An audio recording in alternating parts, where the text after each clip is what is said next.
In 2014, the West Virginia legislature created the Veterans and Warriors to Agriculture program, which helps support veterans who want to learn to farm.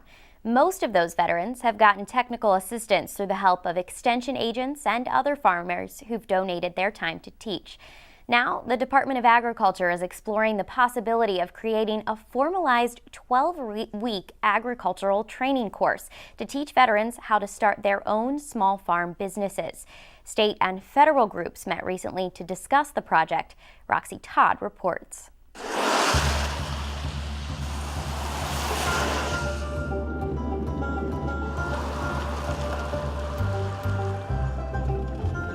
The meeting was held in Clay County on the farm of Army veteran Eric Grandin. People gathered inside Grandin's new plastic greenhouse, where this year he and his wife plan to grow peppers and other vegetables. They sell their produce at farmers markets and to 4 local school systems. Representatives from Senator Shelley Moore Capito's office met with Grandin and other veterans, as well as staff with the West Virginia Higher Education Policy Commission, the Farm Service Agency, and the State Department of Agriculture. Using 3 freshly painted bee boxes as a podium, Grandin started off the meeting by telling his story about how the Farmers to Agriculture staff and volunteers helped him find purpose by teaching him to farm. In the military, you have a battle buddy who's there to take a bullet for you when there's nobody else. These guys are my battle buddies. They're the ones that have been there for me.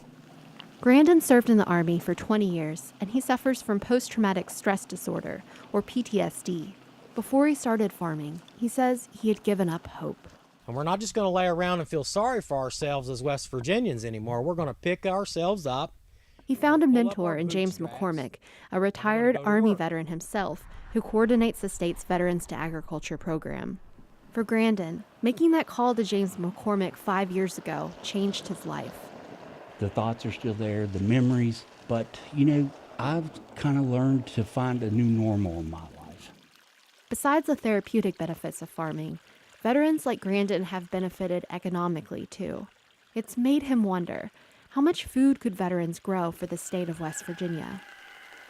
Keith Buchanan of Windling's Food Service in Buchanan says his company is interested in buying local peppers, onions, and potatoes from veterans every week of the year.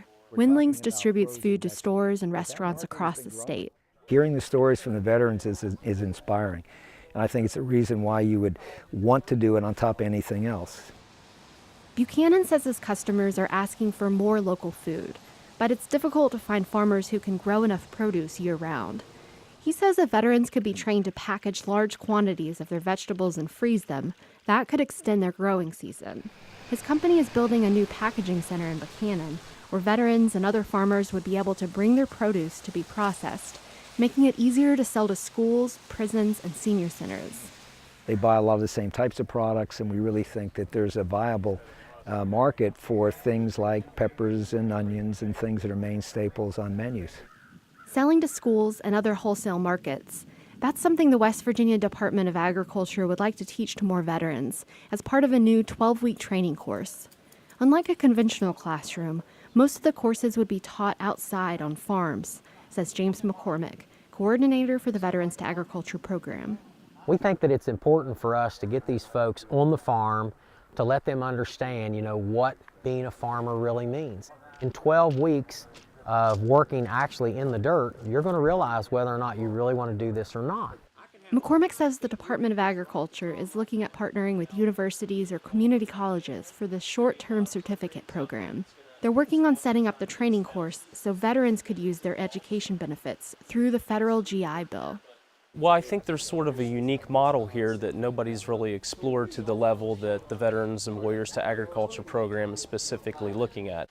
That's L.G. Corder, the director of the Office of Veterans Education and Training at the West Virginia Higher Education Policy Commission. He says a program like this could even attract veterans from areas outside of West Virginia.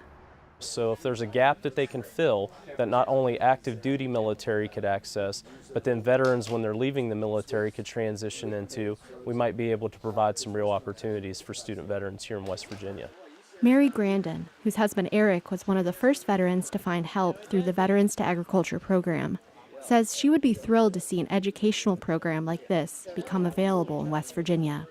to train other veterans like Eric who never knew anything about farming, and to see that there could be a program that comes from it to where they could go to school and go train and go learn and then go out and do it and then bring their families on board with it. More than providing veterans with some added income, she says farming brings families back together. Abigail, our daughter, thoroughly enjoys being part of the farm. She enjoys the flowers, she enjoys the peppers, and she loves coming to the garden to eat the vegetables when we grow them. So I think other families could enjoy that time together too. The new Commissioner of Agriculture, Kent Leonhardt, is asking lawmakers to budget $250,000 for the Veterans and Warriors to Agriculture program. That money is going to be used for salaries, it's going to be used for training materials, transportation. We've done pretty well with just volunteers doing a lot of the training and the workshops. But I think it's time that we take it to the next level. And we can be a leader in this nation on how we treat our returning veterans. Regardless of whether they receive that funding, Grandin and the other veterans involved in the program say they're determined to make it work, even if they have to continue to donate their own time, energy, and money to do so.